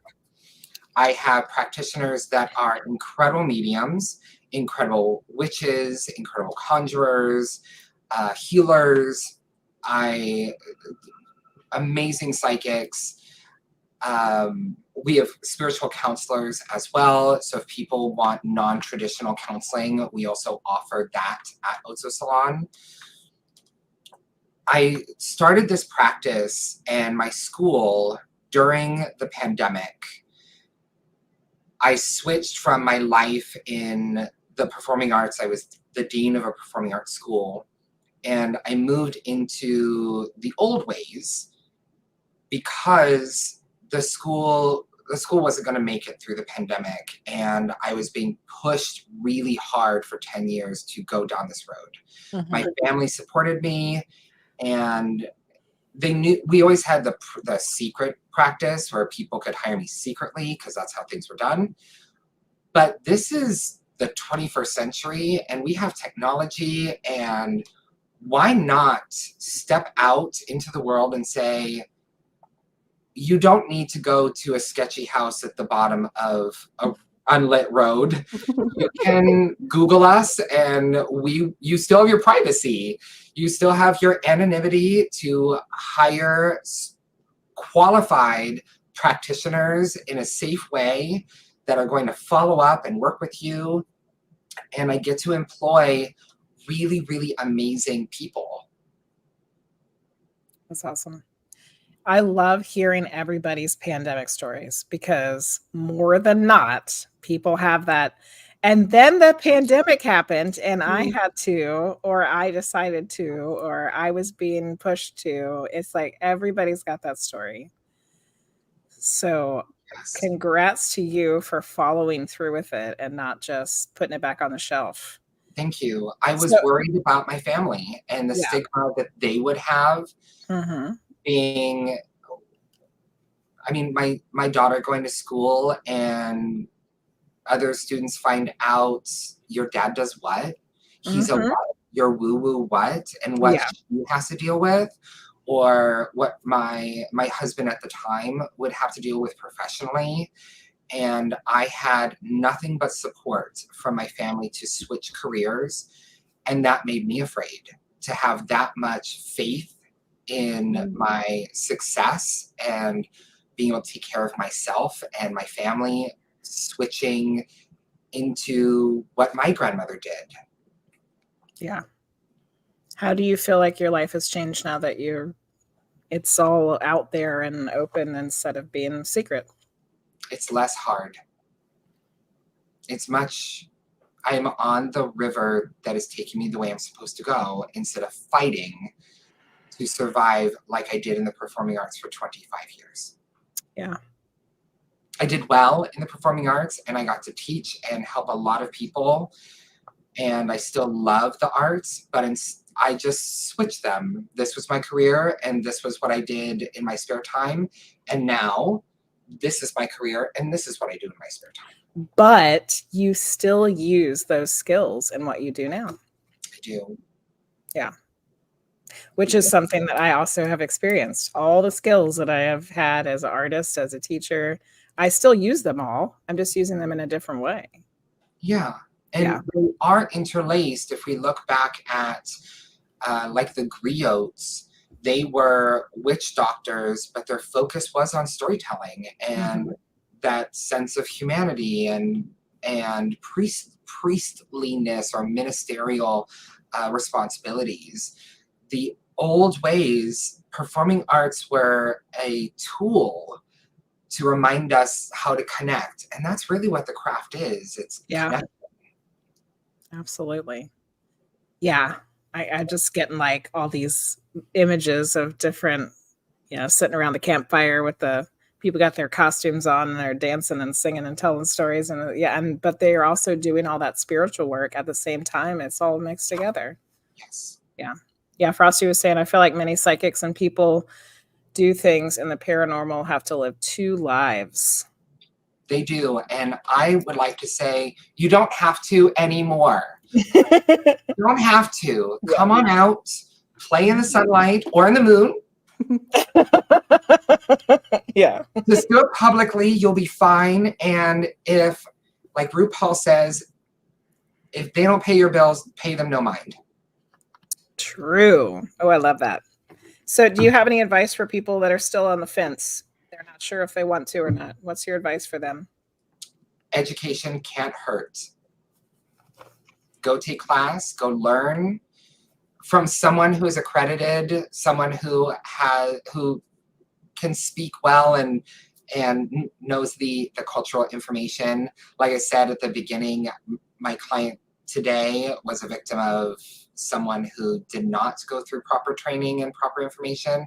It is really hard to figure out who is and who isn't, which is why we have Bear Bridge to help you, a bunch of staff where you can say, do you know anything about this person? What do you think about this person? We'll help you with the research of, they may be talented, and yes, go to that medium. Or, you know what? They are just doing mentalism, and they're doing deductive reasoning based on your responses, and don't go to that psychic. Let's try, why don't you go over here? And when it comes to the craft, you cannot substitute everything with a white candle. If someone says that, move on. I like it. TikTok is not a university for witchcraft. Thank goodness. Stop learning from TikTok. Or anything else for that matter. All right, we got about 15, 20 minutes left. If you guys got more questions for Aly, put them in the chat. Time's ticking away. I know y'all got some questions out there. I'm looking over my questions here. We've talked about almost all of them. But I was curious after looking through your website and your information about yourself. There was a term on there I was not familiar with. I was wondering if you could explain what it is. What is a spirit walker? Oh, a spirit walker is someone who does astral projection. Okay. So it's like the out of body work. Yep, it's out of body where the parts of your spirit which are not connected to your bones can stretch and walk among the spirits in the middle world or the lower world or the upper world, but it's a out of body experience is spirit walking, where you are walking in just your spirit. So just another term for the OBE kind of things. Cool. Yes. Nice. Yeah, I had never heard that term before.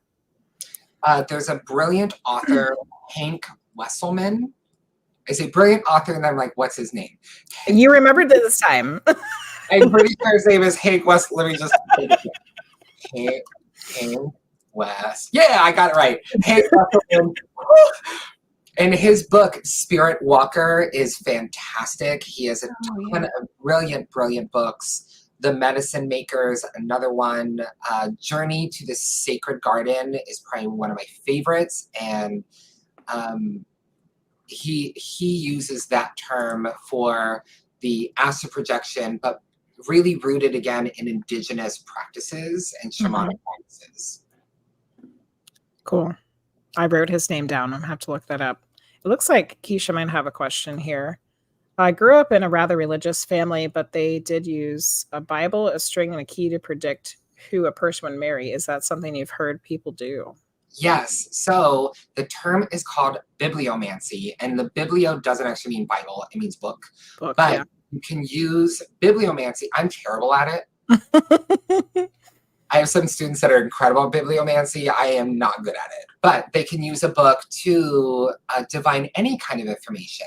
And lots of priests are psychic in that way, where they use a form of divination, a popular opinion, but they're using a form of divination as a psychic tool to help divine what is this God, the Christian God, trying to say. It can be ways of marriage, it can be ways of healing, it can be answering any question. I, again, am not good at bibliomancy. I do it and it makes no sense. I use a lot of other tools, ancient tools. I prefer ancient, like batonomancy or seromancy. I like those forms of divination. But bibliomancy is one I'm terrible at. That's what your family was doing. Bibliomancy. That's pretty cool. Looks like Luce has a question. Have you ever heard of a connection to another person that a shaman can be told is so divine that it cannot be severed if it is to be if it's to the detriment of the other person? I do not understand this question. Okay, so I know what I know what Lucy's talking about. There was someone who was told by a shaman that they had a twin flame situation, but the person was really toxic, and the shaman said that their connection could never be severed, but it was to the detriment of the person that had been talking to the shaman.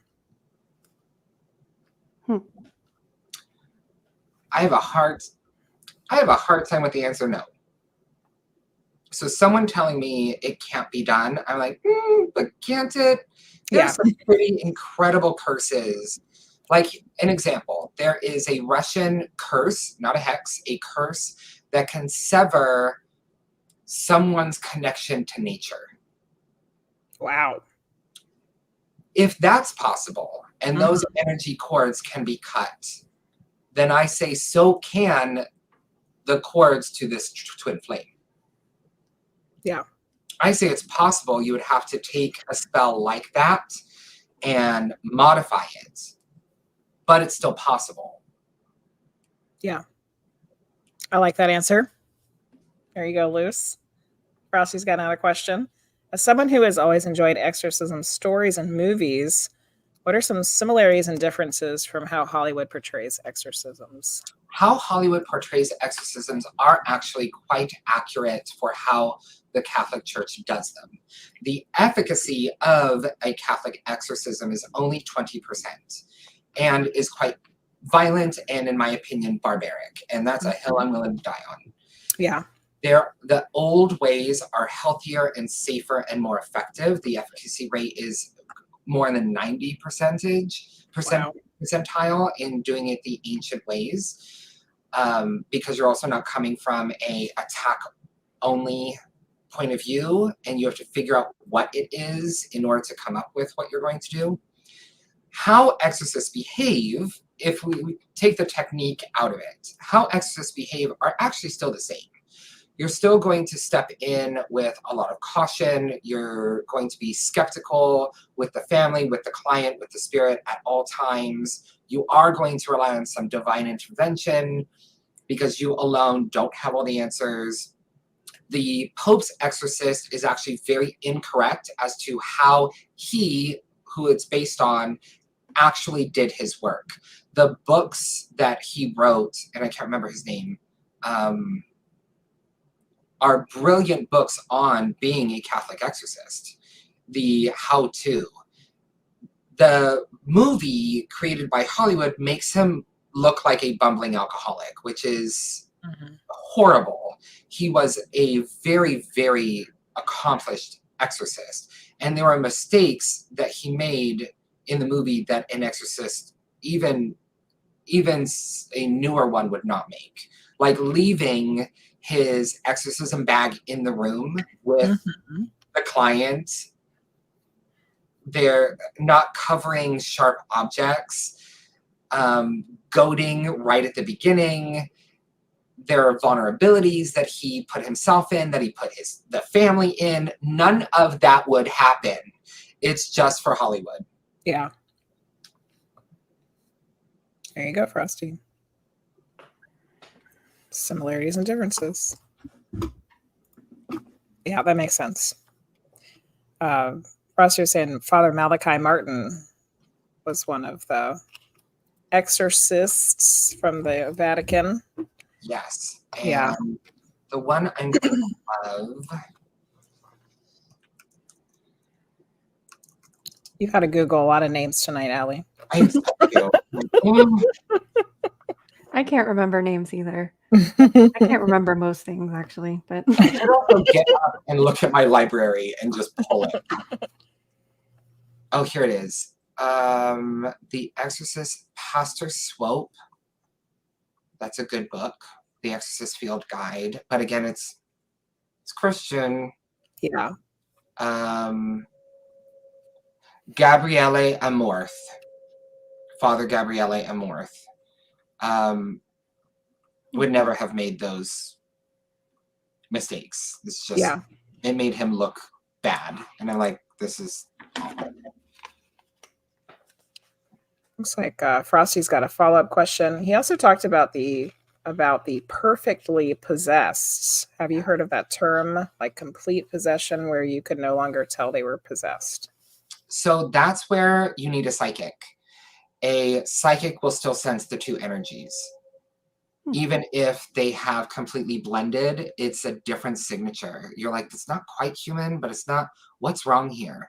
And when you have that little red flag of there's something different about this person, there may be a complete integration of the two entities, the human entity and the spirit entity, of which at that point, I don't believe in doing an exorcism.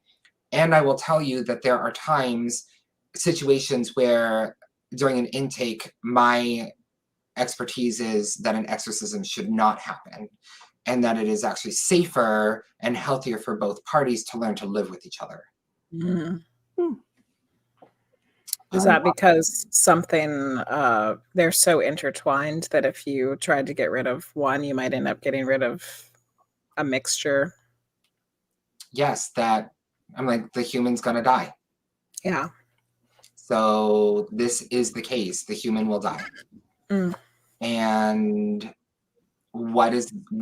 in the fight that would have to happen for the entity only wants to survive. So this idea that all entities want, that they want to possess your soul and they want to drag you to, that's not real. They want to survive just like any other entity. So this is its home. And by separating the two, is this really the most peaceful option? Yeah. It might not be a popular one, but many people in history are connected to a deity, let's say even the Christian one, and that connection is permanent and they hear the voice of God through the rest of their life, like Harriet Tubman. Why would you separate that connection? Not that Harriet Tubman was possessed by the Christian God, but that connection kept her and many other people alive. Wouldn't it be peaceful, more peaceful, if we can determine how to keep these two entities together, the human and the spirit, in a kind of perfect possession in order to have a more peaceful and balanced spiritual ecosystem? Yeah. Of course, no one wants to get that answer from me. Yeah. You're full of You want to answer that they are not possessed. Oh, nobody wants to hear that they're not possessed. Correct. Yeah. I can see that too. You are full of unpopular opinions tonight. So, okay, Frosty's got a lot of questions about possession, apparently. So what other kind of possessions happen? Mostly demonic possessions are shown and discussed. We use the term demonic just to mean something that is not angelic. So if we take away the Christian vernacular, then most spirits can possess. The end. Most spiritual possessions are not actual demons, but we will call them demons because they're not pretty to look at. Yeah.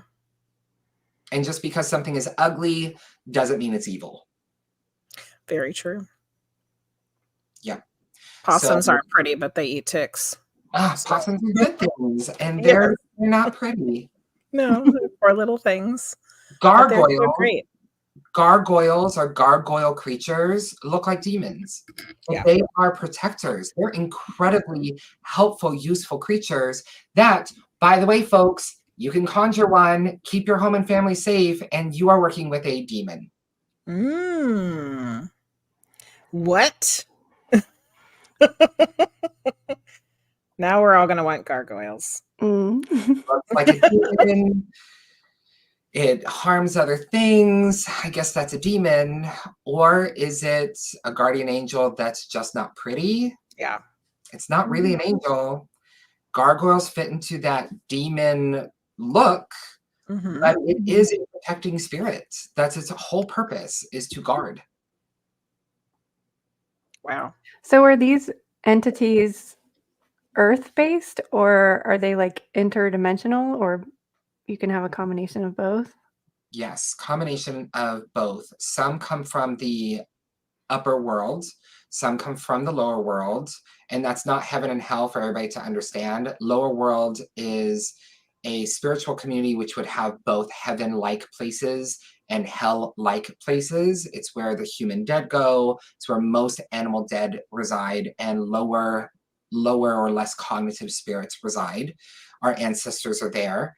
The upper world is where we would start to talk about interdimensional, where it's where gods are, angels, high-level demons, those kinds of things that can travel through veils would reside or be found in the upper world. And then we have them in this space also, or we call it the middle world, where we have certain entities that just hide behind your hibiscus plant in your yard, and it just wants to be left alone.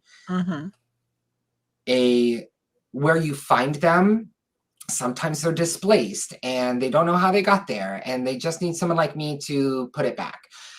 Again, humans are so egocentric that I have a haunting and it's out to get me. You have a haunting because you went biking through the woods and it accidentally followed you home, and it just wants to leave. Yeah. It doesn't want to be here either. Let me just move. I'll just open the door and throw a stake out, and lo, it's gone. We got a few more minutes left, and I was just thinking, you're talking about the lower and the higher and the middle. A lot of times those realms or dimensions, what have you, get talked about as like different frequencies or different densities. Does that apply to the way that you think about them as well? Excuse me, I don't. I think about them simply as we are three-dimensional creatures that sometimes can function four-dimensionally. However, we can't really understand four-dimensional as much as people really want to say they can. Our brains can't understand it. We can sometimes just do it. And psychics are the perfect example of that, where they can interact through a veil, and we don't understand the space in between space. That would be the fourth dimension. We understand that, we just don't understand how. With that being said, there is in how certain psychics or certain shamans or certain practitioners interact with these places that are similar across the board, that we can say, everybody generally agrees it's like this. But again, our brains only function three-dimensionally, so it's as if we're given a 3D puzzle of language, but we're used to language being two-dimensional, so we have to abbreviate it for our consumption and understanding. Yeah. Do you also, we're running out of time. I only got 1 minute left, but I got a follow-up question to that. Do you also, well, maybe this doesn't apply, but I'll ask it anyway. Do you find that sometimes the things in those unseen places show themselves in a certain way so that we can understand what they are? Yes. And I think those are always those are upper dimensional things. The way we used to understand what angels look like, people have not seen that in thousands of years since the Renaissance period. Now angels all look humanoid, but that wasn't how they originally were. People saw them differently. So they show themselves or present themselves in a way. And you as a death medium, I'm sure have also seen when an ancestor shows up and you say they're presenting themselves this way. Exactly. I say that all the time. Yeah. It doesn't mean they died that way. It's just how they're presenting themselves. And I feel that way about angels too. They're showing us that particular image so that we understand who they are. Yes. But that's not really what they look like. Right. And who knows? I don't know. I just am like, this is what's in front of me. So yeah. A beautiful human with giant wings, sometimes wearing embroidered clothes. I don't know who's embroidering in the angel realm, but it's Kathy, because she didn't go to therapy. Kathy. So if you died, you know what you're going to be doing? Embroidering. You're making Metatron's cube all day long, Kathy. Get on it. You whipped it again. Get Kathy. All right, Aly, we have reached the 10 o'clock hour somehow already. The angel sweatshop. I think that if you are willing, we would love to have you back on at some point, because there is so much that we just didn't even get to. And I feel like we only scratched the surface on the topics that we talked about anyway. I would love that so much. Okay. I love talking with you. I would love that. I would love to come back. Thank you so much for having me. I know Frosty is very upset that he didn't get to talk to you, but he got to ask a lot of questions. So we'll definitely have to have you back on. That way he can get on the Aly Cardinalli action as well. I want to thank Alyson, Priestess of Wonderland, for hosting with me tonight. She is such a champ, because I asked her the last minute, and then she even saw it even more last minute. So the fact that she could just jump on here and help us out tonight is wonderful. So thank you, Alyson. I'm happy to be here. Thank you. Yay. All right, everybody. So for those of you who have been watching with us tonight, thank you so much. Thank you to everybody that had a question. I know Fantasy Animal Vegan shared a story early and we didn't get to it. I did see it, and hugs and love to you. I'm sorry that you experienced that. Don't forget, if you are watching this or listening to this at a later date, you can find all of the links for Aly in the description boxes below. Thank you so much for being here with us this evening. We will be back next week at our regularly scheduled time. I can't tell you who the guest is, though, because that's Frosty's job, and I don't have the calendar in front of me, but it'll be somebody great, I'm sure. Thanks, everybody. We'll see you next time. Bye. Thank you. Bye.